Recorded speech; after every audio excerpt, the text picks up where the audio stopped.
Bom, então, sem mais delongas, nós conversamos aqui. Bom, eu estaria só na função de mediadora. O terceiro convidado desta mesa seria o professor Mauro Amatuzzi, mas como a professora Vera já explicou, ele tinha um compromisso fora de Campinas nesta data, então eu vou representar a abordagem humanista nesta mesa.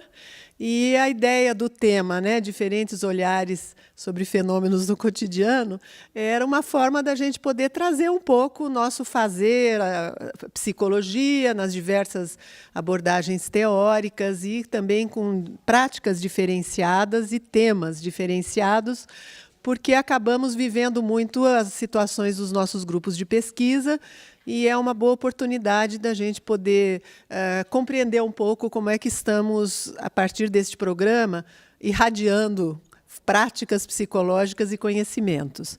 Combinamos aqui que a professora Anita iniciaria. Tudo isso eu estou bastante feliz, né? Então, conversei com a professora Vera, conversei com o Agnaldo, meu marido, para saber o que será que é esperado dessa palestra, não é?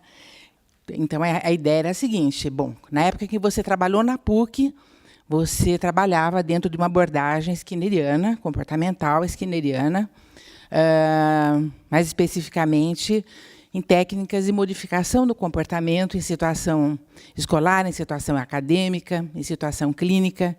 Então, que tal? E agora você não trabalha mais nisso, né? Eu trabalho com envelhecimento, com velhice já há muitos anos. Mas quais são os elos que ligam a sua atuação nesses últimos anos? É aquela outra onde você iniciou a sua formação. Eu fiz o meu mestrado e o meu doutorado dentro dessa abordagem, e foi essa abordagem, que me trouxe aqui a esse programa. E depois eu fui atualizando, né? E hoje, né, eu já estou com a minha carreira completa, eu sou capaz de enxergar com bastante clareza quais são os elos teóricos, né, entre a abordagem tradicional, skinneriana, uma abordagem de aprendizagem social cognitiva aplicada ao desenvolvimento e aprendizagem, que é muito mais recente, hoje muito predominante na área do envelhecimento, né, e um paradigma de desenvolvimento ao longo do curso da vida, é aquele que preside a maior parte dos estudos psicológicos sobre envelhecimento no mundo inteiro, não é? Então, eu começo fazendo alguns comentários, recuperando alguns dados a respeito da minha trajetória acadêmica, iniciada aqui na PUC em 1979. Eu estive aqui entre 79 e 85, dei aula de várias disciplinas, mas orientei e aprendi com 22 orientandos, né, de mestrado na área de modificação do comportamento infantil no ambiente familiar, de modificação do comportamento infantil no ambiente escolar, de modificação do comportamento do adulto em situação clínica. Não é? Também orientei um trabalho sobre um estudo já sobre atitudes de jovens em relação à escolha do parceiro conjugal. Trabalhei com um estudo que foi um tema que nunca mais eu focalizei, mas era uma época em que as pessoas escolhiam os seus temas quando vinham para o mestrado. E os orientadores se acomodavam, diferentemente de hoje, que nós mantemos linhas e projetos guarda-chuva para a pesquisa e os alunos se encaixam.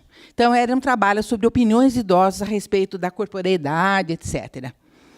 Então, esses estudos foram muito importantes na minha formação, não é? Eu apliquei o que eu sabia e o que eu vinha aprender com esse pessoal a respeito do enfoque comportamental, né, aplicado a essas situações. Mas, ao final dessas orientações, já estava ocorrendo uma mudança importante na pós-graduação. A CAPES começava a sugerir, ainda não exigia, começava a exigir sugerir aos programas que trabalhassem em torno de linhas de pesquisa. E tudo na vida de um pesquisador, é também uma questão das circunstâncias, uma questão das pessoas das quais ele se cerca. Na época, eu era uma jovem mãe, e eu tinha jovens orientandas recém-casadas, com filhos pequenos, com filhos adolescentes, e nós vivíamos as agruras de tentarmos ser mães em tempo integral. Existe muita cobrança em relação a isso, e também boas profissionais. E muitas vezes nos perguntávamos, puxa vida, que ciência é essa, a nossa psicologia? Que ciência é essa, psicologia do desenvolvimento? Só fala da criança, só fala do adolescente? Não é? Então, tudo que acontece com a criança tem como base a responsabilidade dos pais, quiçá, principalmente das mães. Que ciência é essa, a nossa, que não se debruça sobre a questão do desenvolvimento dos adultos? Será que só as crianças mudam sob a ação dos pais? Será que os pais não mudam? Nós éramos skinnerianas, sob a influência das crianças? Aí nós começamos a procurar literatura e encontramos, que a gente nem sabia a origem, uma literatura que falava sobre fases da parentalidade. Eu não sabia o que eu estava fazendo, os meus alunos muito menos, mas nós estávamos inseridas no modelo de desenvolvimento adulto baseado em teorias de estágio, que hoje tem pouca força dentro da área do estudo do adulto e do envelhecimento, né? Então, nós distribuímos essas 6 etapas, desde a gravidez até a saída dos filhos de casa para montar suas próprias famílias, para estudar, etc. Isso no país de origem, onde essa pesquisa foi feita. Compusemos 6 trabalhos, né? Estudamos bastante, levantamos bibliografia em papel, nada de internet, né? Nada disso. Estudamos muito. Nessa época, eu ousei escrever o meu primeiro artigo para publicar, foi na Estudos de Psicologia, que eu organizei em 1983. Eu tenho orgulho disso, de ser iniciadora dessa revista, aqui no Instituto, né? Publiquei um artigo sobre teorias do desenvolvimento adulto, mas não sabia que eu direi muito bem o que estava fazendo. Vinha descobri-lo um pouco mais tarde. Mas esse estudo teve o condão de me introduzir nesta área e de me seduzir por um tema específico. Como é que os pais, na época de meia-idade, né, hoje, jovens adultos de 45 anos, como é que eles estavam vivendo a passagem dos filhos adolescentes, quase adultos, saindo de casa. Então, falava-se muito na época, uma ideia que hoje não cursa mais em lugar nenhum, da síndrome do ninho vazio. Hoje nós sentimos a síndrome do ninho cheio, né? Porque muitas vezes a gente quer que os filhos saiam de casa, eu queria que os filhos saiam, e os filhos ficam, ou voltam, e voltam com os netos. Então, são outros tempos, né? Poucas décadas nos separam, mas vários fenômenos demográficos e econômicos vêm afetando a nossa relação com o próprio desenvolvimento humano. Bem, aí, entre 1980 e 85, eu estudei sistematicamente a teoria do Bandura. Eu já estava convencida que eu queria trabalhar numa teoria que tivesse um lugar para os eventos encobertos, né, que oferecesse um espaço para a explicação do comportamento humano por meio da interação entre o ambiente, os comportamentos observáveis e os eventos encobertos. E essa perspectiva é a perspectiva de Bandura. Em 85, me despeço da PUC, fui para a Unicamp, introduzo a teoria de Bandura, foi uma nova história, fui dar aula de psicologia educacional, coisa que eu não fazia há muito tempo, no curso de graduação, introduzi a teoria de Bandura, e entre 85 e 91, eu continuei orientando dentro da área da educação, né, em programação de ensino, etc. Orientei um pouco na PUC de São Paulo, ainda dentro desse enfoque. Tá. Em 85 e 86, eu já seduzida pela ideia dos filhos saindo de casa, dos pais desesperados ou pouco desesperados, já me candidatei a prêmios de pesquisa na Sociedade Brasileira de Geriatria e Gerontologia, ganhei 2 anos consecutivos. Em 85, eu ousei traduzir o livro do Skinner, que é sobre velhice, chamado Enjoy Old Age, que aqui no Brasil chamou Viva Bem a Velhice, aprendendo a programar a sua vida, né? Em 88, a Faculdade de Educação me permitiu defender a minha tese de livre-docência com um trabalho sobre atitudes de pessoas não idosas, de 14 a 45 anos, em relação à velhice. E, a partir de 91, eu consegui manter uma linha de pesquisa, um conjunto de projetos apenas voltados para a vida adulta e a velhice. Tá? Ainda em 91, eu publiquei a tradução do último livro de Skinner, Recent Issues in Analysis of Behavior, né, aqui na editora Papyrus. Em 92 e 95, eu fiz os meus concursos de adjunto titular na Unicamp, já trabalhando sobre velhice, uma perspectiva do Bandura, ainda bem misturada com a perspectiva operante do Skinner. Tá? E aí, em 94, aconteceu na minha vida um evento que foi um divisor de águas na minha formação e na minha atuação como pesquisadora. Eu fui convidada para um período de 3 meses no Instituto Max Planck de Estudos para o Desenvolvimento Humano, em Berlim, na Alemanha, e pude ter contato com a fonte, beber na fonte direta dos pesquisadores que estavam trabalhando dentro desse enfoque, principalmente do Dr. Baltes, que foi o grande porta-voz, né, desta corrente que reuniu uma quantidade enorme de pesquisadores na Europa e nos Estados Unidos a partir de meados dos anos 70. Né? Aí, voltando da Alemanha, eu passo a estudar, a perseguir sistematicamente esse paradigma, a lecionar a respeito dele, eu faço isso até hoje, e a orientar a partir deles. Depois vocês vão ver que ele tem elementos da psicologia cognitiva, da teoria de Bandura, e de vários outros elementos, porque é uma teoria, é um paradigma, não é uma teoria, é um paradigma pluralista. Não é?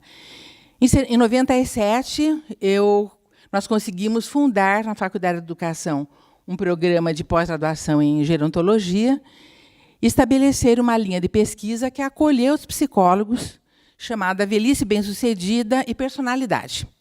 Com o tempo, nós agregamos os sociólogos e antropólogos a essa linha de pesquisa, e ela passou a chamar-se Velhice Bem-Sucedida, Personalidade e Sociedade.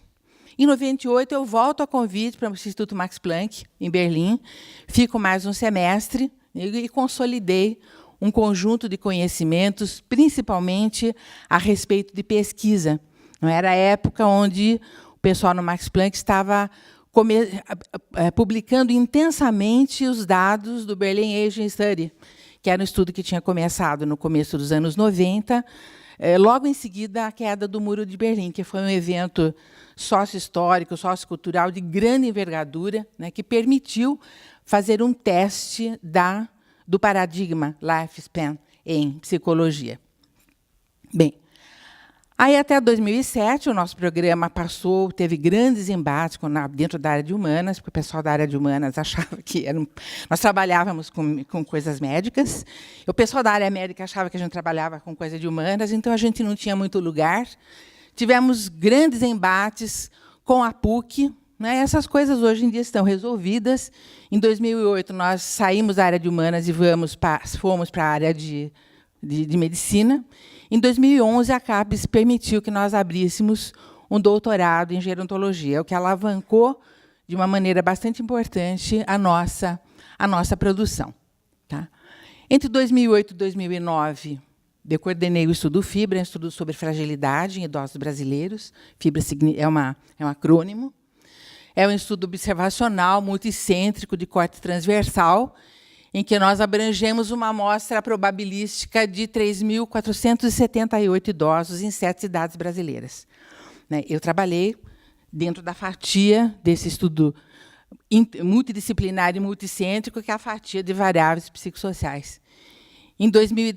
Entre 2015 até agora, nós estamos tocando um estudo sobre bem-estar psicológico, cuidadores idosos que cuidam de outros idosos no contexto da família. É um evento dos nossos dias. Né? Até há pouco tempo atrás, os cuidadores eram adultos, principalmente mulheres de meia-idade, e hoje, graças à expansão da longevidade, aumenta de maneira bastante importante o número de idosos que cuidam de outros idosos. Isso é um fenômeno a ser considerado. A partir do ano de 2014, eu participo do Comitê do Estudo Longitudinal sobre Saúde do Idoso no Brasil, que é coordenado pela doutora Maria Fernanda Lima Costa, da Fiocruz, em Belo Horizonte, é uma médica sanitarista. E esse estudo envolve uma amostra probabilística com 10.000 brasileiros de 55 anos e mais. Eu tenho uma equipe grande da Unicamp e de outras universidades reunidas para trabalhar, de novo, dentro desse módulo. Né? No momento, nós estamos com um projeto financiado pela CAPES, que é um desdobramento do Fibra, é um segmento dos idosos que completaram 80 anos, dos idosos que participaram em 2008 e 2009 e que completaram 80 anos agora, a partir do ano passado, ou seja, nascidos entre 1911 e 1936. Tá? Nós estamos finalizando a coleta de dados. Estudo imenso, porque estamos batendo de porta em porta, buscando os endereços dessas pessoas que nós identificamos há 8 anos, mas está saindo. Tá? E nós estamos também envolvidos com um estudo de intervenção social em Jaguariúna, cidade amiga do idoso, que é um estudo que é apoiado pela Organização Mundial de Saúde, pelo Centro Internacional de Longevidade, no Rio de Janeiro, com verba da CPFL e com a intervenção acadêmica da Unicamp. Tá? Então, é nesse contexto que, ao longo desses anos todos, eu acabei, junto com os meus alunos, junto com os meus colegas, orientando 100 teses e dissertações, 22 aqui na PUC, publicamos 125 artigos, o Fibra produziu imensamente, temos quase a metade 50 artigos são do Fibra, temos 26 livros publicados e 107 capítulos de livros também publicados ao longo desse tempo. Então, o que eu me perguntei, organizando esta comunicação para vocês, foram duas coisas. O que o behaviorismo skinneriano e o behaviorismo de Bandura, e mais o paradigma Lifespan, oferecem em favor da compreensão do funcionamento humano e da interveniência de variáveis subjetivas na determinação do comportamento na velhice? Eu acho que essa é uma pergunta importante, né? E eu vou tentar responder essa pergunta tentando fazer uma articulação entre conceitos ligados a crenças, autocrenças, eventos subjetivos, tais como senso de autonomia, senso de autorrealização, que não é um construto behaviorista de jeito nenhum, é da psicologia existencial humanista, do conceito de propósito, que é também um construto da teoria existencial humanista, e do bem-estar psicológico, que tem várias origens dentro da sociologia e da psicologia. Então, para mim, todos eles foram fechados pelas pesquisas dentro do paradigma Lifespan. E são, para mim, a meu ver, ilustrativos de condições da subjetividade que nos ajudam a compreender a economia de perdas e ganhos dentro da velhice, né? E, ao fazer isso, ao ajudar a entender a economia de perdas e ganhos, né, nos introduz no campo da resiliência psicológica. Né? Esse não é um termo tão velho, né, nem tão novo, mas ele é muito, na psicologia, mas ele é muito recente aqui no Brasil. Né? Resiliência psicológica. Bem, então, essa é a aula, diferentes olhares sobre os fenômenos do cotidiano. Eu diria que velhice é um fenômeno, hoje, que se torna cada vez mais cotidiano na nossa experiência como cidadãos e na nossa experiência como profissionais. Né? Não é uma preocupação para a maioria de vocês, né? Mas provavelmente vocês serão uma geração que viverá longamente, né? E deve esperar viver longamente com boa qualidade de vida. Né? Porque se a cultura produzir um novo patamar, né, de desenvolvimento para a espécie, em que as pessoas podem viver bem, elas devem igualmente poder viver muito bem. O que adianta viver longos anos com má qualidade de vida? Né? Então, por isso que eu acho que eu posso falar em fenômeno do cotidiano quando eu falo nessas questões em relação à velhice. Será que são condições possíveis ou são mera ilusão? Ou será que são as duas coisas? Né? Na verdade, são grandes preocupações da maioria dos adultos mais velhos e dos idosos. São também grandes temas da existência humana que ocuparam filósofos ao longo da história da humanidade. São temas políticos. Em 91, a Organização das Nações Humanas proclamou esse ano como o Ano Internacional do Idoso e propôs que independência, participação, cuidado, autorrealização e dignidade são direitos fundamentais dos idosos. A nossa ciência, infelizmente, talvez tenha se ocupado menos dessas condições que nos fazem felizes e adaptados e resilientes psicologicamente, porque nós entendemos muito mais os conflitos dos seres humanos do que das coisas que nos fazem florescer, das coisas que fazem com que as comunidades floresçam. Existe ainda muito preconceito na psicologia em relação, ou de outras áreas, principalmente das áreas da saúde, da área médica, né, para tratar desses assuntos dentro da psicologia. Para muitos, autorrealização, propósito, felicidade, autoaceitação, senso de autonomia, senso de autocontrole, de controle, são temas soft, são temas leves, né? São temas, coisas do senso comum, não são temas científicos. Não é nisso que eu acredito, não é nisso que eu aprendi a acreditar, acompanhando essa linha de pesquisa que é predominante hoje na área do envelhecimento. Então, agora eu começo a amarrar as pontas do enfoque operante, do enfoque do Bandura, do enfoque lifespan, com esses novos enfoques dentro da psicologia do envelhecimento. Quando eu olho para a gerontologia, para a geriatria, nos anos 70, nos anos 80, principalmente nos estudos sobre fragilidade, nos estudos clínicos relacionados ao atendimento de idosos com demências, encontro a figura importantíssima do psicólogo americano Manfred Powell Lawton.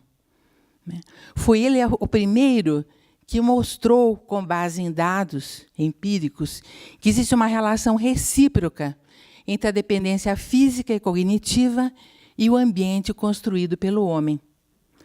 Mais do que isso, Lawton cunhou o conceito de docilidade ambiental, ou de ambientes amigáveis para os idosos, para ensinar o seguinte: que não existe independência em estado puro, que ela existe na relação com o ambiente. As pessoas podem ter incapacidades, mas se os ambientes oferecerem condições adequadas, compatíveis, amigáveis para as pessoas conviverem com essas condições, tais como elas são, elas podem continuar funcionando muito bem. Então, essas condições podem ser ergonômicas, elas podem ser arquitetônicas, elas podem ser urbanísticas, elas podem ser tecnológicas em vários sentidos. Né? E esse conceito é tão importante, tão importante que ele aparece, inclusive, representado na classificação internacional de funcionalidade, que é muito mais recente do que os trabalhos do Lawton. Tá? Ele apareceu dentro da geriatria, no cuidado a idosos frágeis e em instituições, em nursing homes, em clínicas, né, em casas de repouso e assim por diante. Então, vejam a ideia da relação recíproca entre a pessoa e o ambiente. A ideia de que é necessário controlar o ambiente para que as pessoas possam viver bem nele. Vocês querem ideia mais skinneriana? Não é. Então, nós encontramos uma linha de pesquisa importantíssima sobre dependência, seguindo esse ponto de vista. Encontrei em Bandura a ideia de uma causalidade triádica, não mais a tríplice contingência do Skinner, SD, resposta, SR, não mais o comportamento é controlado pelas suas consequências, mas o comportamento estabelece relações recíprocas com o ambiente, e ambos com as cognições ou com as crenças sobre as contingências e as autocrenças. Então, esse é o conceito que foi divulgado em 86 pelo Bandura, num livro que é sobre desenvolvimento ao longo do curso da vida e aprendizagem ao longo do curso da vida. Tá?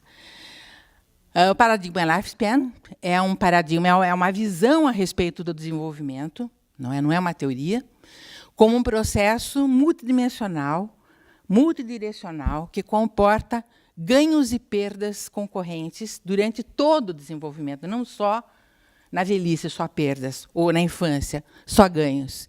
E essa interação, essa economia de ganhos e perdas, é orquestrada pela interação entre variáveis genético-biológicas e socioculturais ao longo de toda a vida. Evidentemente que na velhice a probabilidade de perdas aumenta, e ela é inexorável, não adianta a gente se iludir. Né? Nós podemos empurrar para mais tarde, o que nós estamos querendo fazer agora. Né? Para os anos finais, comprimir a mortalidade, comprimir a morbidade. Isso está acontecendo, mas não anular a morbidade. Né? Não nos tornarmos imortais. Não é isso. Viver 400 anos, não é isso, não é essa a programação genética até onde nós conhecemos hoje. Né? O envelhecimento, no fim, comporta mais perdas do que ganhos e submete o indivíduo à maior necessidade de apoios ambientais e de apoios de recursos pessoais. Olha aí o Skinner, olha aí o Bandura. Tá? A outra ideia importante da psicologia, que é uma ideia da psicologia cognitiva, é que os ganhos não estão ausentes, são menores, são menos numerosos, mas não estão ausentes no envelhecimento. Então, quando nós falamos em autonomia, nós falamos da combinação do nível de capacidade funcional com o senso pessoal de independência nos âmbitos físico, psicológico, espiritual e moral. É tudo. Com o senso de autodeterminação e de domínio. Né? E combinação da capacidade funcional com o senso de identidade. Do outro lado, a dependência é definida como a incapacidade de funcionar satisfatoriamente sem ajuda, devido a limitações físicas e cognitivas e a escassez de compensações e apoios ambientais. Tá? Nós identificamos hoje, na geriatria e na gerontologia, a autonomia como a capacidade de autogoverno, de tomar decisões, de fazer escolhas, de julgar e de discernir. É uma capacidade cognitiva, é uma capacidade moral. A independência é a capacidade de funcionar sem a ajuda de semelhantes em atividades de vida prática, como atender telefone, fazer comida, cuidar da casa, cuidar do dinheiro, e atividades ligadas à sobrevivência, como tomar banho, usar o toalete, alimentar-se, etc. Importante, a independência física não é imprescindível para a autonomia cognitiva e moral. Haja à vista, por exemplo, Stephen Hawking, né, e outros grandes autores que nós vemos hoje extremamente fragilizados fisicamente, mas extremamente aptos cognitivamente. Entre os determinantes da autonomia e da dependência, na velhice, nós vamos encontrar ambientes amigáveis, oportunidades de participação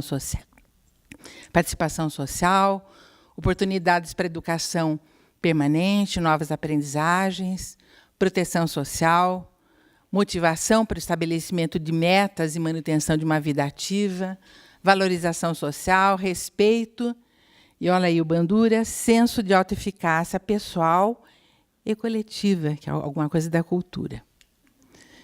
Do outro lado, barreiras arquitetônicas, ergonômicas, falta de apoios, desestruturação do ambiente devido à pobreza, ao abandono, à negligência, a preconceitos, e a heterogeneia, a incapacidade funcional são condições que competem com a autonomia e a independência, tanto quanto a exposição a eventos incontroláveis no dia a dia, né? A eventos estressantes na velhice, a efeitos acumulados da exposição a estressores ao longo da vida e a desestruturação do ambiente social, sem falar nos preconceitos dos próprios idosos em relação à sua possibilidade de serem cognitivamente aptos e autônomos.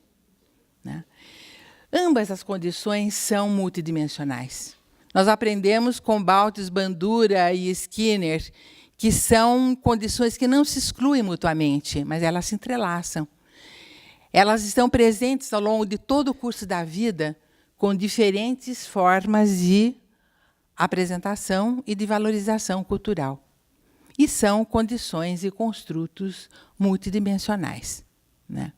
Importante em tudo isso é lembrar o elemento, o elo, entre as condições do ambiente, os comportamentos observáveis, né? Aí o Bandura de novo, E aí nós chamaríamos ao construto de senso subjetivo de autonomia, ou crença pessoal de autonomia, que deriva de experiências diretas, experiências vicariantes, né, persuasão social, né, de várias condições ao longo do curso de toda a vida.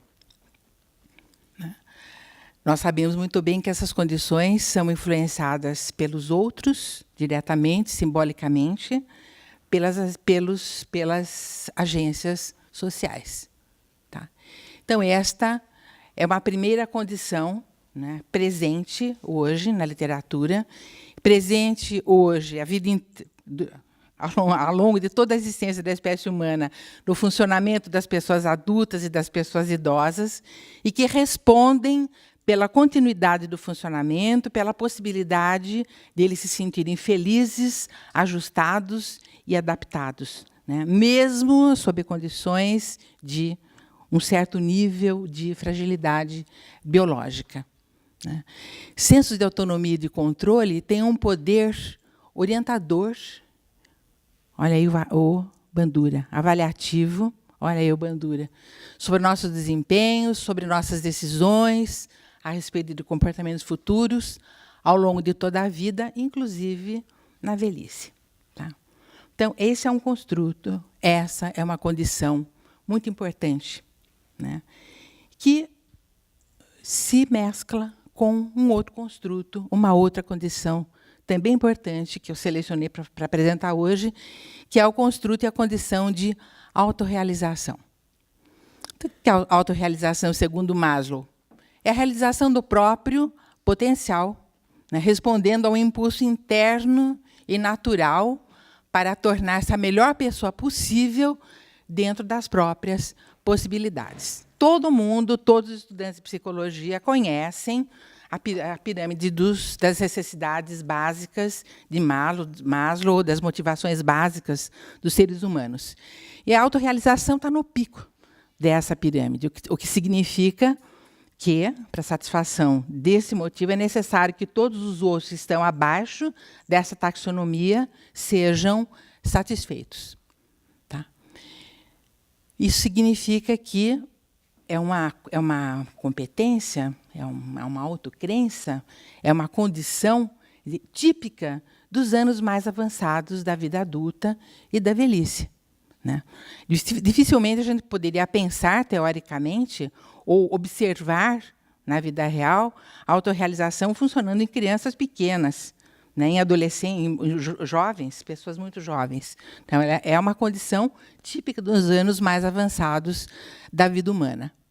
E ela tem componentes importantes que também são típicos de uma vida mais longa vivida, da possibilidade de ter aprendido com os eventos de vida e com a interação com os semelhantes, que são autoconhecimento, uma eficiente percepção da realidade, aceitação de si, dos outros, da natureza, espontaneidade, simplicidade, naturalidade, foco em problemas que estão além de si mesmo, interesse social, criatividade e relacionamentos interpessoais profundos. É claro que só um santo apresenta todas essas condições ao mesmo tempo, né? Mas são condições ideais, né, descritas pelo Maslow quando fala sobre esse construto de autorrealização. Né? O construto de autonomia, o construto de autorrealização se soma ao conceito de propósito ou de significado da existência. Propósito dentro de é um construto mais de teorias de personalidade, mais recentes, ou significado é um construto do enfoque existencial humanista, né, que tem a ver com a capacidade de subordinar a própria existência a metas, a um sentido de intencionalidade, de direcionamento, de orientação do comportamento, que tem a ver com o conceito de agência, que tem a ver com o conceito de autoobservação, de automonitoramento.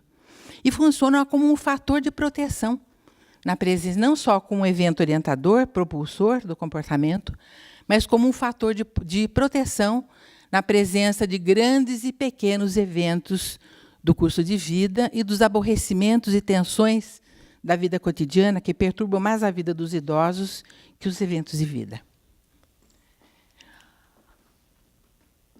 vários autores, fora do âmbito da psicologia do envelhecimento, trabalharam sobre o construto metas de vida. Um deles foi Joseph Newton, né, que estabeleceu igualmente uma classificação, né, de metas de vida que passam pelo lazer, pela posse, pela exploração, pela realização, pelo contato social, autorrealização, sempre subindo, metas orientadas ao self e metas orientadas à transcendência, ou à ideia de que existe alguma coisa superior à existência material que dá sentido à existência. Então, perguntem quais são as mais comuns entre pessoas mais velhas. As 3 últimas. Né? Quais são as mais comuns entre as pessoas jovens? Exploração, realização, contato social. Né? Talvez posse, lazer, na medida do possível. Nós vamos encontrar também essas condições entre os idosos, mas elas são menos importantes, menos condutoras dos comportamentos dessas pessoas. Né? Nós encontramos em Viktor Frankl um outro significado para propósito que o liga ao sentido de espiritualidade, que é o reconhecimento dos fins últimos da existência, é o reconhecimento da transcendência. Né? Então, é a ideia de que o ser humano tem um desejo intrínseco, um impulso inato para encontrar sentido. Né? Que esse é um impulso básico para o ser humano. Tá? E que a falta de senso de significado leva as pessoas, isso é verdadeiro para os idosos, principalmente, à depressão, solidão e ao vazio existencial. Né? Antídoto para essas condições é a espiritualidade, a palavra que deriva do latim, espíritus, que significa sopro de vida. Né? É reconhecimento de uma dimensão transcendente que dá sentido à experiência, não necessariamente à religião. Pode ser a justiça, a beleza, a felicidade da humanidade, a paz universal, ou pode ser o sagrado. Tá?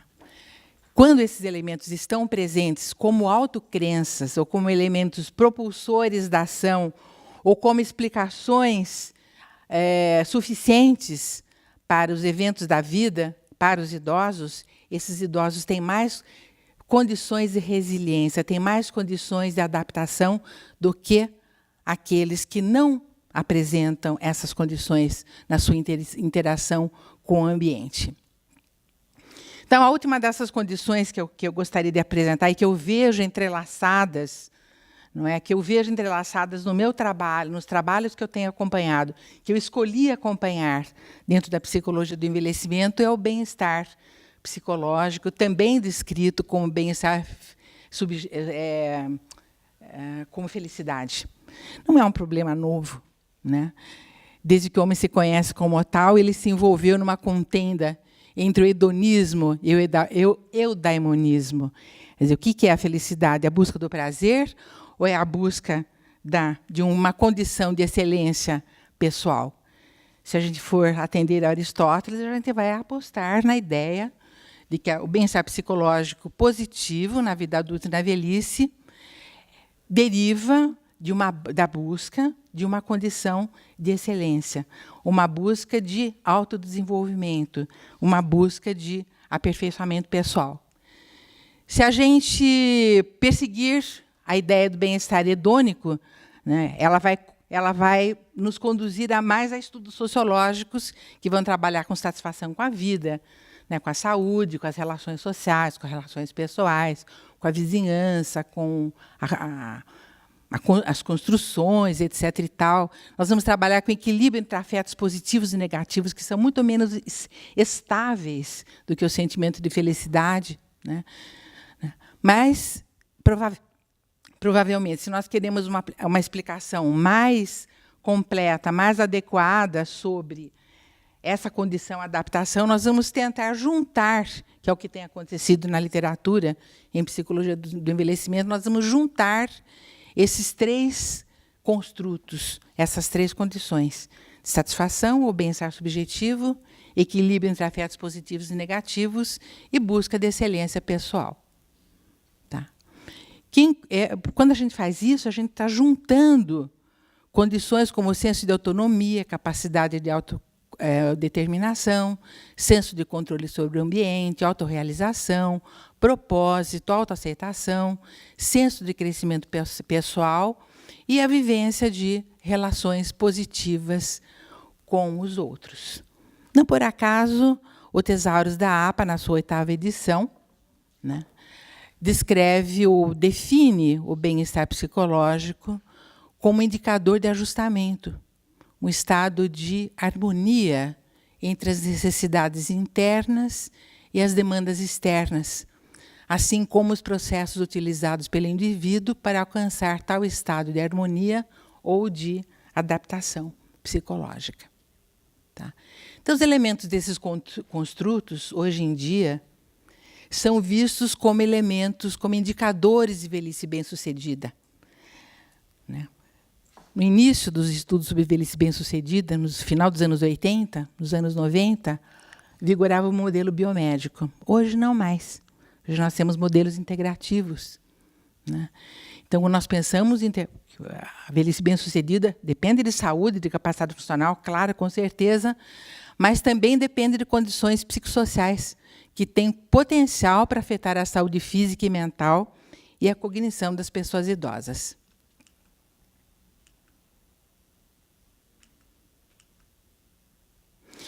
Então, chegamos à ideia com a qual eu quero fechar essa exposição, de que o bem-estar psicológico, que contém esses outros construtos que eu apresentei, é um recurso de resiliência psicológica, que é uma capacidade de reserva.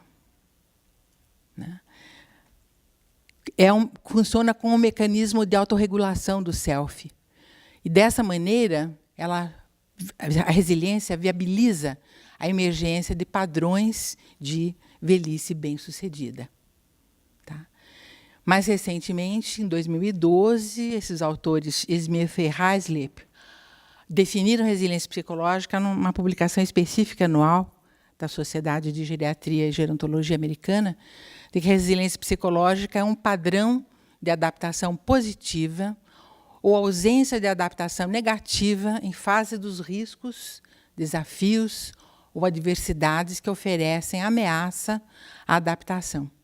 É a capacidade de manter ou de recuperar o bem-estar psicológico em face de riscos, desafios e adversidades que afetam a velhice.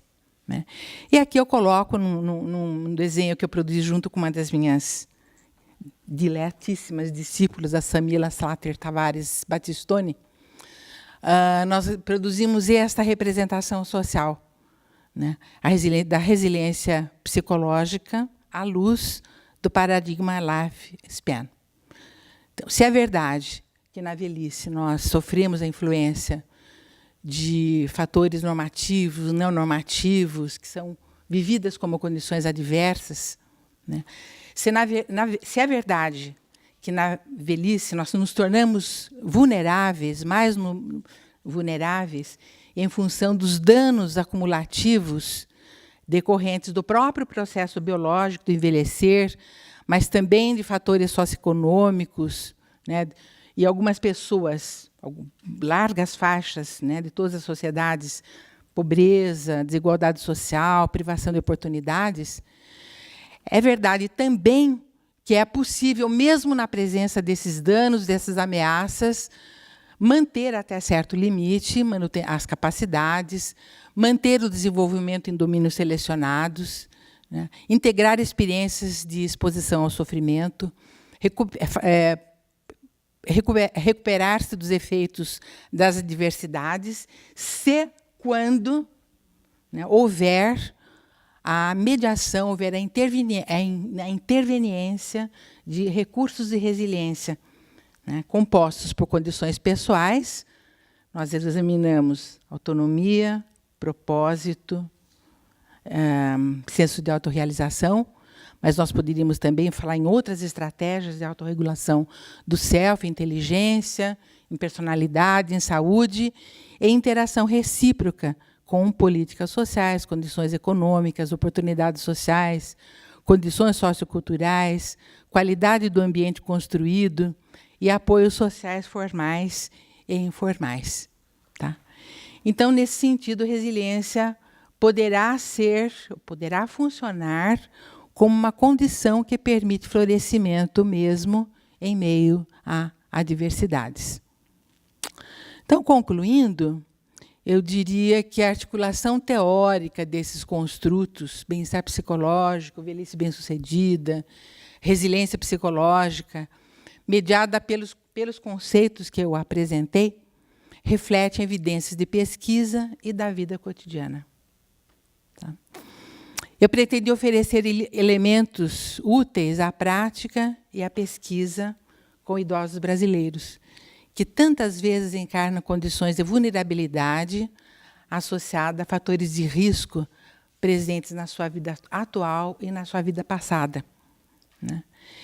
E eu acredito, eu defendo a ideia de que essa oferta teórica, né, paradigmática, ela exemplifica uma noção positiva e esperançosa em relação ao ser humano e aos idosos, em particular, mesmo em face de adversidades e desafios, né?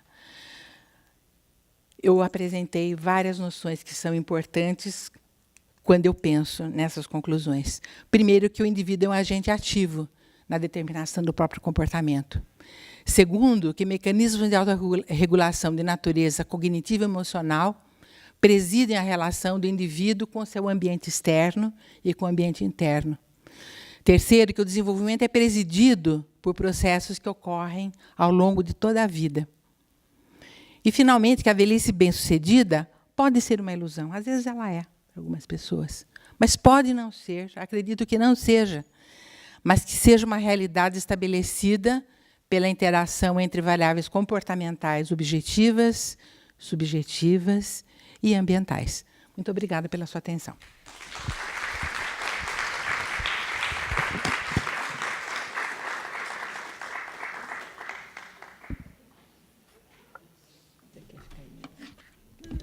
Você vai falar aqui, Regina? Você vai falar aí? Eu acho que vai preferir falar sentada. É isso? Quer vir para cá? Que tá... Pôr um pouco de luz aqui. Vou me enquadrar nas suas anões.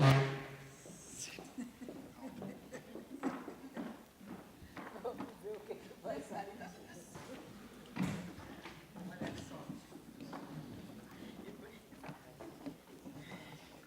Esse é meu.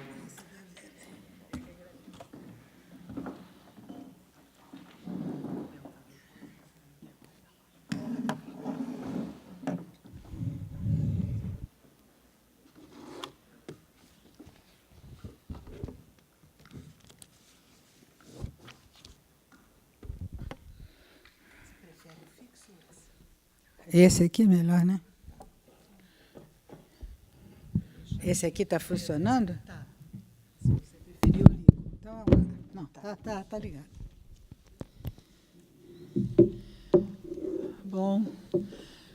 Bom dia a todos. E é um prazer estar aqui nesse ambiente completamente novo para mim, embora eu tenha começado a trabalhar na PUC Campinas em 1970. Então, vocês têm uma ideia, vocês não têm ideia, porque era uma coisa completamente diferente. E eu escrevi aqui nas minhas anotações que esse convite me trouxe muita alegria por estar aqui, por rever meus colegas, que há tanto tempo a gente não se encontra, a vida dispersa todo mundo, por rever, de uma certa forma, uma parte desse campo 3 que eu trabalhei, que hoje, quando entrei, me perdi, porque eu trabalhava do lado de lá, nas clínicas, quando eu dava aula aqui no final da minha carreira. E, enfim, por poder novamente participar de um ambiente universitário, que é uma coisa que eu não participo há muito tempo, e vocês vão ver por quê. Então, a minha gratidão. E também uma surpresa de ver esse empenho da universidade, esse desenvolvimento da universidade, esse crescer do programa de pós-graduação, né? E fazem 35 anos, e uma gratidão muito grande por ter sido lembrada em vir aqui, em dar um pouco do meu testemunho e compartilhar com vocês um pouco da minha experiência. Quando nós começamos o programa de pós-graduação, e foi lá pelos 72, por aí, tudo foi uma ideia de que realmente a universidade precisa desenvolver, e o professor Saulo fazia muito empenho que aquilo fosse para frente, e nós começamos a montar esse programa, e com várias interveniências dentro da própria PUC, como isso ia se desenvolver, como isso ia se localizar, indagações sobre currículo, que área da psicologia nós iríamos privilegiar, indagações sobre professores que pudessem vir contribuir conosco, com as várias linhas de desenvolvimento da psicologia, e as coisas foram trabalhando e evoluindo. Na época, houve bastante dificuldade, bastante dissensões e tal, mas conseguimos fazer, né, pôr a público as primeiras 3 dissertações de mestrado. Foi o professor Saulo Montserrat, Maria Emília Tormena Elias e eu. Daí para frente, a coisa foi se desenvolvendo, não sem muita dificuldade, com a colaboração de pessoas magníficas como Anita, Vera, Diana, que está sentada lá, Raquel, do outro lado. E esse programa era uma colcha de retalho. Gente, eu faço parte da psicanálise, que é uma das linhas dentro desse programa que se diferencia bastante daquilo que vocês acabaram de ouvir. Eu tinha certeza que a Anita ia fazer uma exposição acadêmica maravilhosa, como ela sempre foi, e que eu ia ficar sentada aqui conversando com vocês, porque é assim que eu sempre fui e é assim que eu sempre trabalhei. Então, eu, mesmo dando aula, eu jamais usei esses elementos, né? Eu sempre conversei pessoa a pessoa, e eu agradeço vocês terem passado para cá, porque eu não sei falar sem ver as pessoas e conversar com elas. Então, muito bem. Aí eu fiquei pensando nesse tema sobre os diferentes olhares, que é o tema da nossa mesa redonda de hoje. E fiquei também os diferentes olhares sobre os fenômenos cotidianos. Tão diversos são os fenômenos cotidianos, né? E eu pensei, será que eu dedico o que se passa à minha volta muito próxima, a minha vivência, a minha família, o meu cotidiano, que tem algumas características. Vou me debruçar, talvez, sobre os fenômenos de vizinhança nas cidades, que cotidiano, que no momento se transformou de tal maneira que passou a ser um fenômeno de segurança pessoal.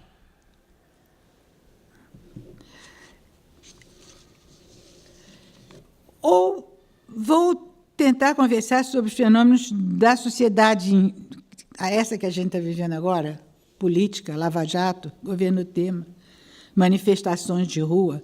Alguém me disse, fala sobre a baleia azul. Mas eu não sei nada da baleia azul. Eu nunca puxei o tal programa, não conheço ninguém que tenha puxado esse programa, e o tema de suicídio na adolescência é um tema muito e muito antigo. E há muitas e muitas pesquisas e estudos sobre essa situação. Então, vocês veem que o cotidiano é essa mescla de coisas que vêm do passado, evoluindo, e de situações atuais.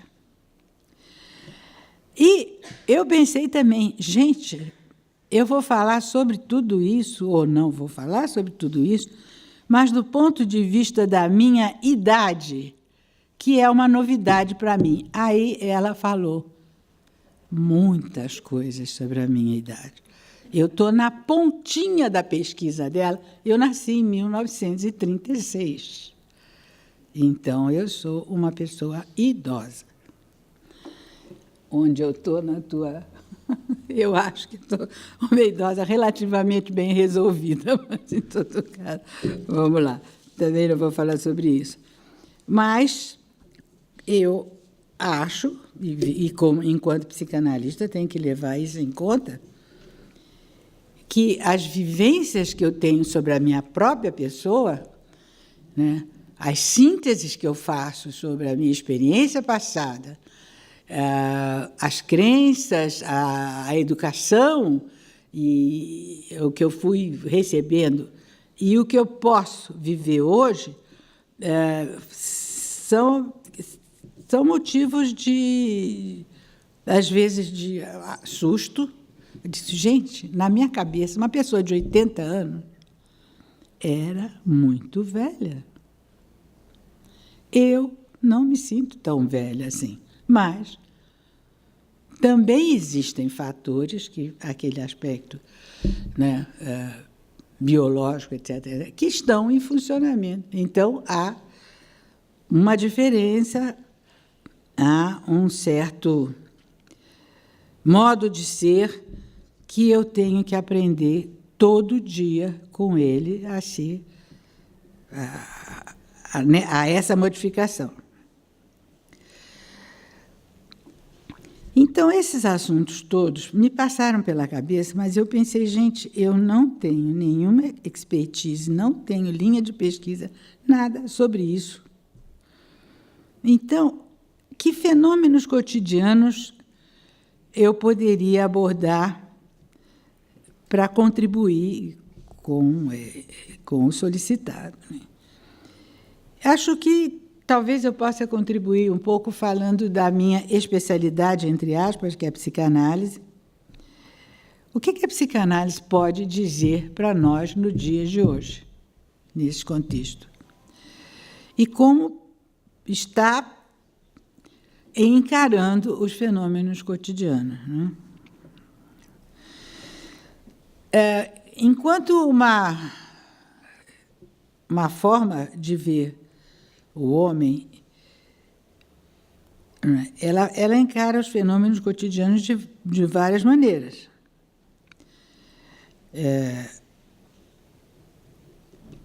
Desenvolvendo, através da sua experiência, novas formas de continuar sendo uma ciência do psiquismo que visa a investigação dos pensamentos conscientes e inconscientes, que possui um corpo teórico básico, instituído, mas aberto às evoluções.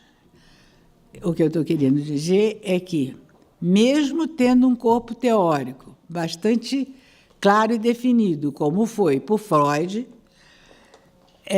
esse corpo teórico vem sofrendo inúmeras transformações ao longo desses anos. E evoluindo no sentido de se adequar mais ao homem que vive hoje e que procura um certo bem-estar pessoal. Porque a psicanálise se desenvolve no interjogo entre pessoas, entre psicanalista e psicanalizando, individualmente, uma dupla, ou em grupos. Então, é preciso que ela possa atender às várias pessoas que a ela procura. Uma outra forma de atender às situações cotidianas é a procura de sair do seu âmbito próprio, que são os consultórios, privados ou públicos, né? E procurando se entrelaçar e criar laços com os fenômenos contemporâneos, como, por exemplo, a tecnologia, usando Skype, videoconferências. Já se fazem psicoterapias por Skype. Ainda não estão, digamos assim, ratificadas pela IPA, International Psychoanalytic Association, que é a que coordena o grupo psicoanalítico a que eu pertenço, porque há muitos grupos psicanalíticos. Videoconferências. Atualmente, a gente transita nos vários países. Uma expansão para sociedades talvez nunca antes pensadas, como as orientais, China, Japão, Indochina, etc., etc., com várias sociedades de psicanálise. E assim vai. Com isso, a psicanálise procura contribuir com a sua experiência para ajudar nos problemas da educação, de saúde, programas em escola, em creches, em comunidades, hospitais, nos vários segmentos da sociedade, mas de uma forma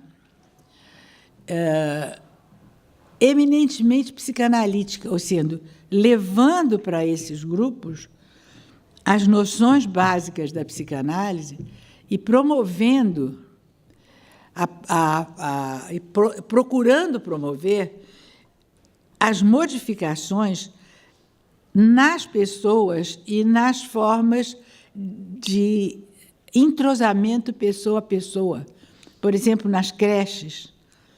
Como levar para as pessoas, as crecheiras, vamos usar essa palavra, que lidam com aquelas crianças ali dia a dia, noções básicas de quem é uma criança, como é o psiquismo de uma criança, como é o desenvolvimento de uma criança, que tipo de cuidado é mais benéfico para essa criança, como estabelecer um contato com os pais dessas crianças, enfim, de uma forma em que emoções,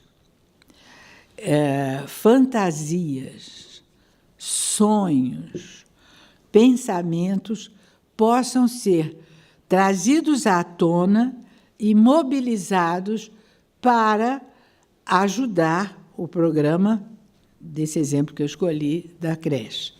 A mesma coisa em hospitais e no Ministério Público. Há pessoas da psicanálise trabalhando com promotores e juízes, entrando com muita dificuldade, isso já há mais tempo, mas nos ambientes penais, prisões, etc., etc.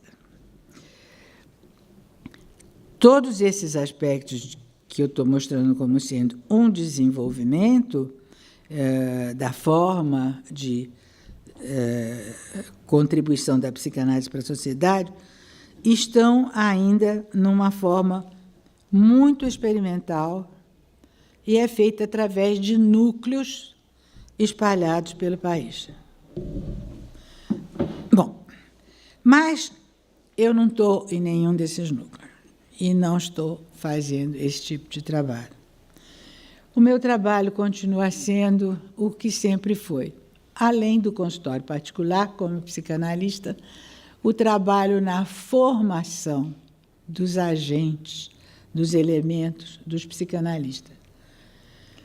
Bom, desde 1970 eu estou trabalhando em formação de psicólogos aqui no curso de psicologia da PUC, e depois que eu me aposentei, que foi em 2004, com uma última banca de mestrado, continuei nos nossos núcleos. Nós temos núcleos, né? Formamos grupos, esses grupos participam de congressos internacionais, nacionais, dão cursos E, atualmente, o GEP Campinas, que é o Grupo de Estudos de Psicanálise de Campinas, faz parte oficial da rede da IPA, que é International Psychoanalytic Association, e já está começando a dar formação e formando psicanalistas mesmo. E eu sou parte integrante disso tudo, dando aulas, ajudando na administração. Então, toda a minha atividade profissional e científica está baseada nesse aspecto, no aspecto da formação de pessoal para trabalhar. Bom, então, o meu interesse principal é a preocupação com a mente do psicanalista. Aliás, esse interesse ele vem surgindo há alguns anos dentro do âmbito da psicanálise. E a gente vê isso, por exemplo, nas revistas de psicanálise, que tinham artigos teóricos ou exemplos de algum tipo de pesquisa feita em algum lugar. Atualmente tem toda uma seção que se chama A Mente do Psicanalista Trabalhando, ou seja, uma seção destinada a artigos em que os psicanalistas descrevem o que aconteceu na sessão com o seu paciente, o que aconteceu no grupo que eles estavam coordenando, o que aconteceu naqueles momentos de entrosamento com grupos de escolas ou de médicos, ou seja lá do que for. Uma descrição que a gente chamaria de caso clínico, vocês sabem o que é isso. Então, em cima disso, o próprio analista procura mostrar o que foi que se passou na sua própria mente e como foi que ele ouviu, o que ouviu, como foi que respondeu e o desenvolvimento de tudo isso. Em princípio, todos devemos trabalhar, segundo as recomendações de Freud, com uma atenção flutuante, ou seja, esperta, atenta ao que aparecer. Não há nenhuma ideia de que deva aparecer alguma coisa. O que aparecer é lucro. É com isso mesmo que a gente vai trabalhar. Algum tempo depois, um outro psicanalista muito eminente, Bion, ele enfatiza mais ainda essa recomendação da atenção flutuante, dizendo que o estado de mente de um analista deve ser sem desejo e sem memória. Como é que isso pode acontecer? Eu me lembro muito bem, nas supervisões que eu dava para o pessoal do grupo do 5º ano, né, o quanto a gente se preocupava em saber como era a família, como deixava de ser família, o que fazia na escola, o que deixava... Como é que eu vou entrar na sessão, vou falar disso, vou falar daquilo, vou falar daquilo outro. Em psicanálise, isso pode até ser trabalhado num outro momento, mas, na sessão com o paciente, o importante é que a sua cabeça esteja totalmente desvinculada de qualquer tipo de tema, né? E que a gente também não queira nada, o que é muito e muito difícil. Com essa formação que eu tenho, eu vou dizer para vocês, a minha tese de doutorado, feita aqui, aliás, feita na Unicamp, o esponsório daqui, mas feita na Unicamp, no Departamento de Ciências Médicas, foi feita na APAE.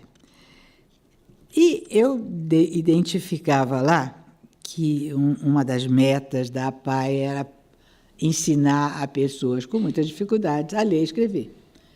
Porque, se você não aprende a ler e escrever, você é um cidadão com muitas e muitas dificuldades. E eu digo a vocês que eu acho que também me deixei envolver por isso. E o trabalho que eu fiz lá para esse doutoramento, que foi uma psicoterapia com uma menina que não tinha nenhuma característica de ser deficiente mental,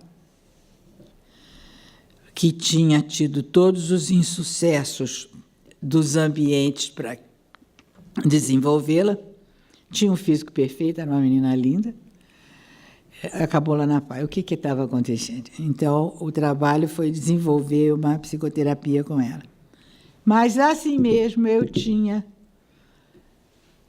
E isso depois eu identifiquei muito claramente a ideia de que ela precisava aprender a ler e escrever. Eu estou falando isso para mostrar a vocês o quanto é complexo nós nos prepararmos para sermos psicanalistas com essa mente totalmente livre para o que der e vier. Porque se essa menina aprendesse a ler e escrever ou não, não pertence à minha vontade ou determinação. Eu deveria estar livre para captar a vontade, a determinação que ela pudesse ter. E com a minha capacidade, a minha proximidade, o meu afeto, ajudá-la a desenvolver tudo isso. Bom, então, esse é o primeiro postulado para mim do analista, poder ficar livre de tudo isso. Verificamos, então, que a ênfase para a formação do analista passou a se dar no intercâmbio subjetivo e intersubjetivo entre o analista e o paciente, e que formam o campo da psicanálise, e também nas vicissitudes desse campo. Aí várias pessoas fizeram suas pesquisas e foram trazendo suas contribuições. E apareceu um conceito da binocularidade. Binocularidade, binóculo, 2 olhos. E uma analista, que o artigo dela está sendo publicado agora, Dana Birkstead-Breen, inglesa, ela diz assim: a função essencial do analista é manter o que eu chamo de biocularidade, como uma função essencial do setting, cuja meta é promover o pensamento simbólico. Então, veja bem, o setting é o lugar onde acontece a psicanálise. Ele tem aspectos físicos, espaço físico, cadeira, mesa, divã, brinquedo, se for criança, seja lá, mas é, mais do que isso, uma organização presidida pelo analista, então, há tempo, há espaço, há horário, há pagamento.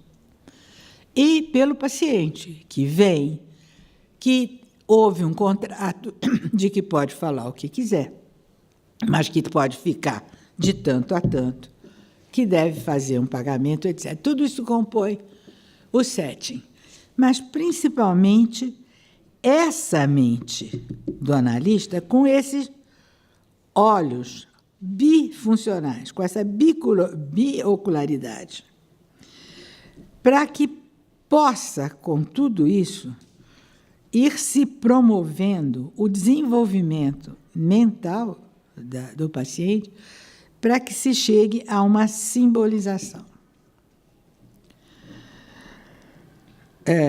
Parece, né, que todo adulto, ou toda pessoa, crianças, enfim, são capazes de simbolizar.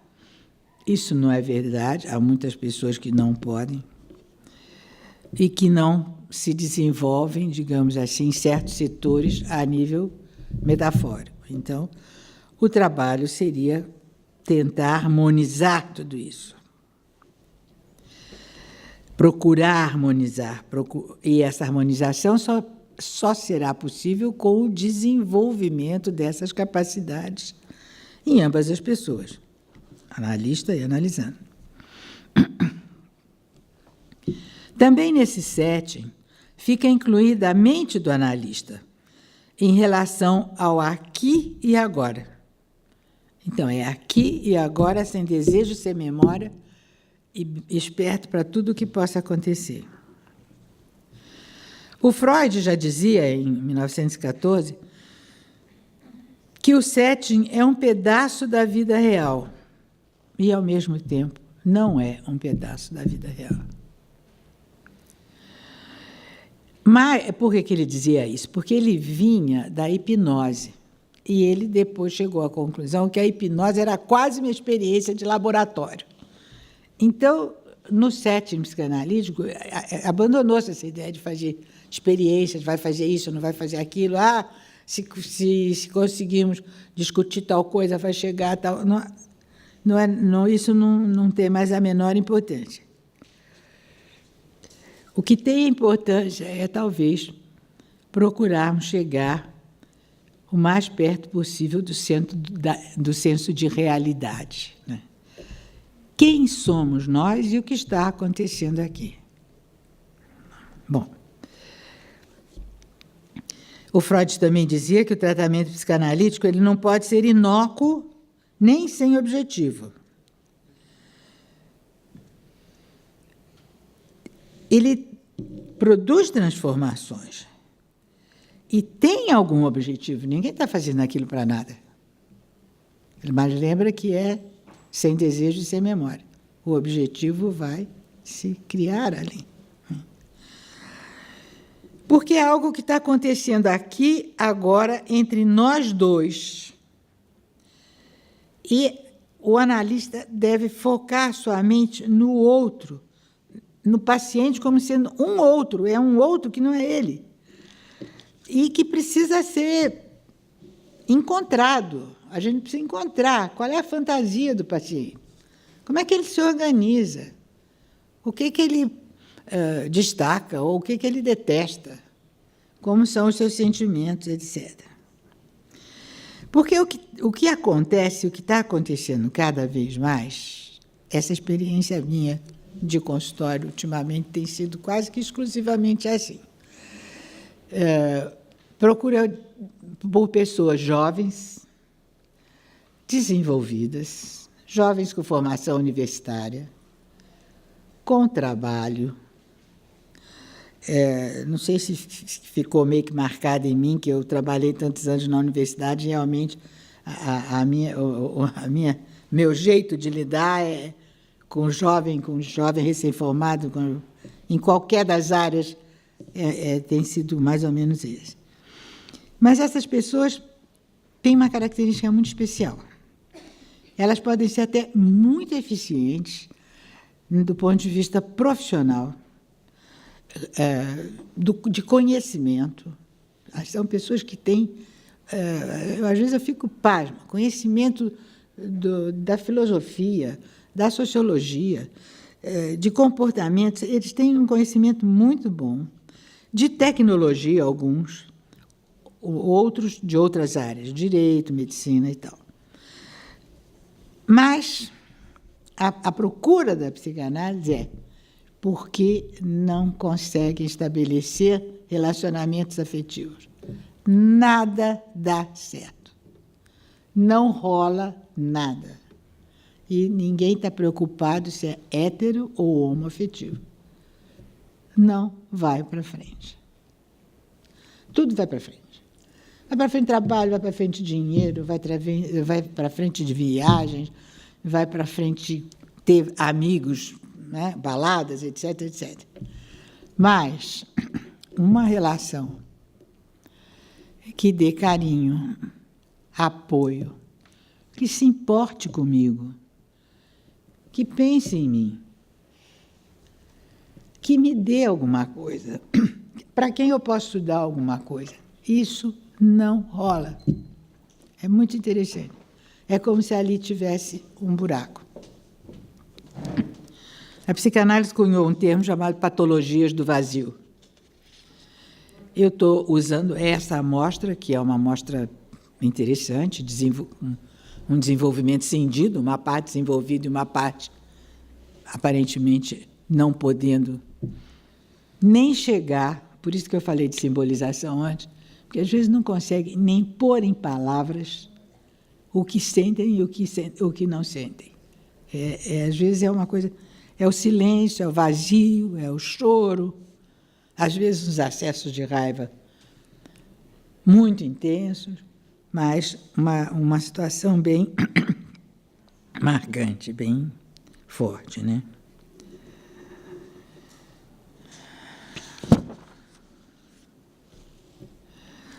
Nesse buraco não há representações, não há memórias, e muito menos não aparece aquele tipo de vivência recalcada que o Freud falava, né? Havia emoções e comportamentos recalcados que poderiam emergir se a gente encontrasse o ponto para fazer a interpretação. Não adianta interpretar nada, não tem o que interpretar. Então, o que a gente vai fazer? Bom, caberia ao analista propiciar ao paciente uma atmosfera tal que fosse possível ir preenchendo esse buraco vazio.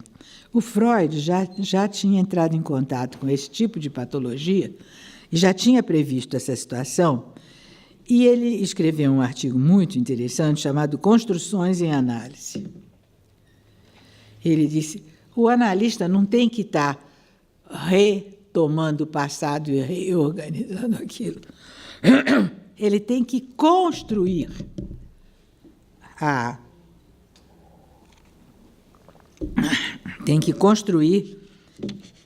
praticamente esse passado. Ele tem que colocar pedra sobre pedra para que se crie um imaginário do paciente.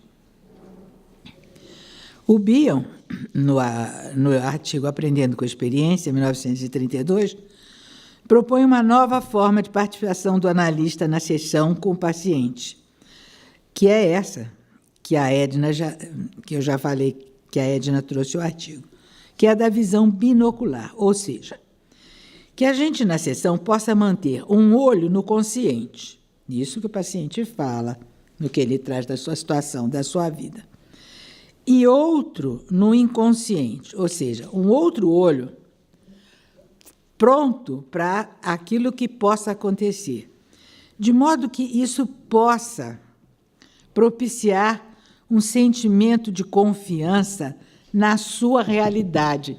Não é um sentimento de confiança em mim, que eu não vou falar isso, eu não vou fazer aquilo. E criando no paciente, como você tem um olho pronto para o que der e vier, que você não sabe o que é, a pessoa começa a perceber que ela pode ser assim mesmo, que é desse jeito que ela é, e é assim que ela é aceita. Porque a vivência, a angústia e o desespero de se perceber dividido ao meio assim é muito grande mesmo.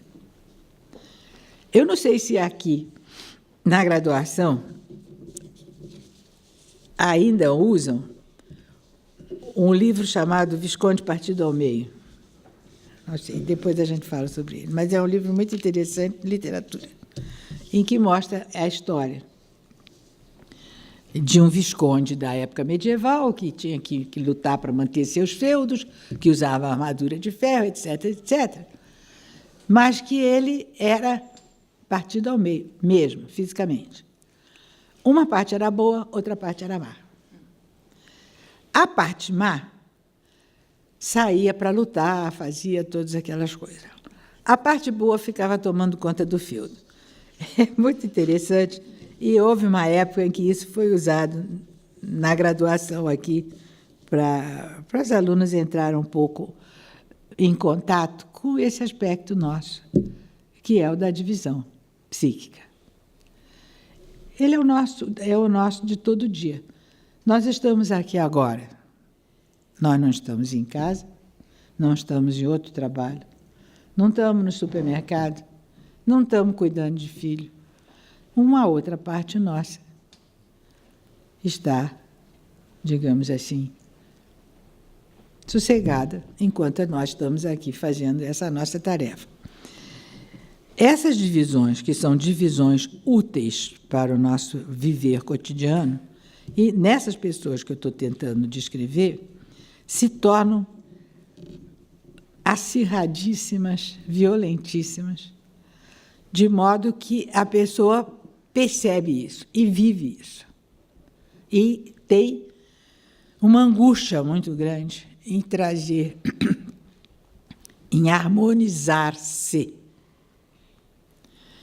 Acho que um pouco que a Anita falou a respeito do entrar em contato com o envelhecimento traz um pouco disso, em relação, e traz de uma forma em relação a cada personalidade. E, como ela frisou muito bem, achei isso muito importante, a importância do ambiente acolhedor, confortável, para que essa situação possa se desenvolver. Mas nem todo mundo consegue isso. E nós, então, temos a oportunidade de entrar em contato com pessoas desesperadas. Agora, se a ideia é que esse aceitamento, não, aceitação, né? Essa aceitação de uma pessoa que tem o maior desenvolvimento social possível, tem boa cabeça, porque chega na hora... Eu não estou falando de pessoas com distúrbios mais graves de espaço e tempo. São pessoas que estão situadas no espaço e no tempo. Vem, conversa, deita, levanta, apaga, vai, discute, enfim. E, por um outro lado, tem um vazio muito grande. E esse viver, segundo, com um analista que possa aceitar e lidar com tudo isso, pode levar a emergir, a aparecer os aspectos necessários, simbolizar aquilo que não está podendo ser falado nem vivido. E por isso que eu escolhi esse tema, porque, no momento, assim, no momento, eu digo coisas de 8 a 10 anos para cá, a ênfase maior na formação do psicanalista é desse psicanalista que possa ter, no seu funcionamento cotidiano, essa capacidade binocular, ou seja, de ouvir o presente, entender o presente, de saber o que a pessoa está falando ali com você, e deixar, por tempos e tempos, acontecer coisas que você não sabe o que é, não sabe o que está surgindo ali. Eu vou dar um exemplo, até tirada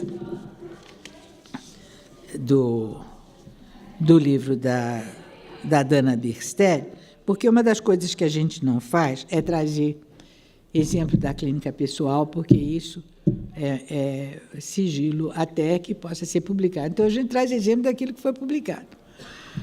Então, ela conta que o consultório dela ficava assim, numa parte da cidade, que tinha um bosque atrás. E ela estava atendendo esse senhor já há bastante tempo, ele vinha várias vezes por semana ao consultório, mas um dia ele chegou apavorado, desesperado, dizendo que ela precisava ligar direto para a polícia, para o bombeiro, porque estava pegando fogo no bosque. Estava pegando fogo e era preciso tomar uma atitude. Aí ela pensou, parou, e disse que continuou a sessão como ela sempre continuou, como ela sempre fez, falando com ele com ela, e tentando unir aquilo que ele estava trazendo como uma angústia, um desespero, uma necessidade urgente de socorro, porque ia pegar fogo, e trabalhar esse pegar fogo dentro do consultório. e as emoções dele que estavam pegando fogo. O que é que ele quis? A relação com ela, que corria perigo. A necessidade de que ambos ali não se bastavam. É necessário ver uma outra autoridade, questionamento de autoridade, questionamento de competência. Porque o bombeiro é o competente para definir, nós não somos competentes para apagar fogo, enfim. E todas essas coisas foram trabalhadas e a sessão de 90 minutos transcorreu e ele foi embora. E ela continuou atendendo outros pacientes que vinham, sei lá, naquela manhã.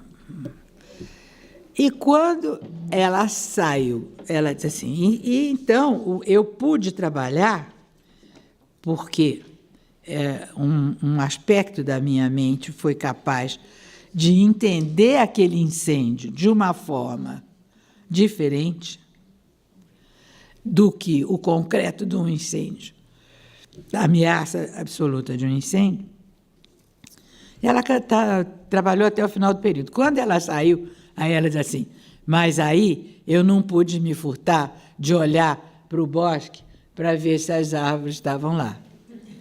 Então, o que a gente também tem que levar em conta é que nós somos nós mesmos, e que as coisas existem, e olha que uma ameaça de incêndio não é qualquer coisa, mas, enfim, talvez ela tivesse também outras coisas, não veio no artigo, mas eu imagino, se estivesse pegando fogo do lado da sua casa, você tinha pelo menos a fumaça, o barulho, uma série de coisas que ali o ambiente não proporcionou.